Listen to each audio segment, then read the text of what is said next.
இப்போது விவசாயத்தில் பொதுவாக அவங்க நிலத்துல வந்து விதைச்சி அறுவடை பண்ணுவாங்க. அதெல்லாம் பண்ண முடியாது. இதில் எதுவுமே விதையே கிடையாது. இது இயற்கையின் வரத்தினால வந்தது தான். இயற்கை மூலமான எப்படி அப்படின்னா, 2 பாறைகளுக்கு இடையே ஓடுற தண்ணினால ஒரு இதனால அது என் பையன் கரெக்டாக சொல்லுவான்.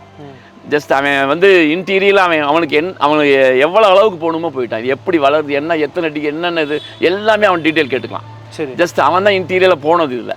எனக்கு இவனை பாதுகாக்கிறதுக்கே ஒரு டைம் போயிடுச்சு. இது எப்படி வளருது, என்ன பண்ணுறாங்க, எவ்வளோ நாட்கள் வளரும், இது ஃபுல்லாக எடுத்தால் என்ன ஆபத்து, இது எப்படி பண்ணலாங்கிற போது கூட அவன் ப்ராஜெக்ட் வச்சுருந்தான். இது அவன் என்ன சொல்கிறான் அப்படின்னா, என் பையன் என்ன சொல்கிறான் அப்படின்னா, இது அரசாங்கம் கையில் எடுத்து சாதாரண முறையில் இதை வந்து முக்கியமான மருத்துவம் கொண்டது. அது ரொம்ப எடுக்க விடாமல் மக்களை தடுத்து அங்கங்கே மருத்துவங்களுக்கு யாருக்கு தேவையோ அவங்களுக்கு மட்டும் ஒரு இது பண்ணால் ரொம்ப நல்லாயிருக்கும். அப்போ தான் முழுசாக வெட்ட மாட்டாங்க.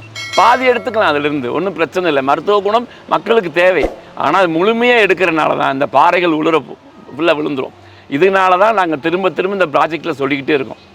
ஜஸ்ட் என்ன அப்படின்னா, இது காது கொடுத்து கேட்கும்போது நல்லா இருக்குது, எல்லாம் செமையாக சூப்பர் சூப்பருங்கிறாங்க. நான் கடைகளை கேட்கும்போது அவங்களுக்கு ஆபத்தே புரியல. சார் பிஸ்னஸ் எதுக்கு சார் கெடுக்குறீங்க சார்? 1 கிலோ இங்கே 450 ரூபா விற்கிறாங்க, அதே இது சென்னையில் 1300 ரூபா விற்கிறாங்க, திண்டுக்கல்லில் 2400 ரூபா.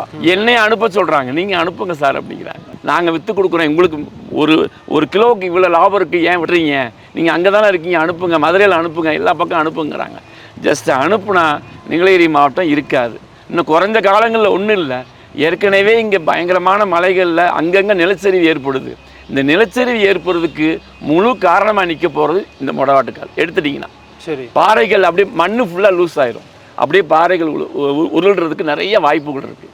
அதனால் முதல்ல தடுத்து நிறுத்தணும் தான் எங்களுடைய முதல் இது.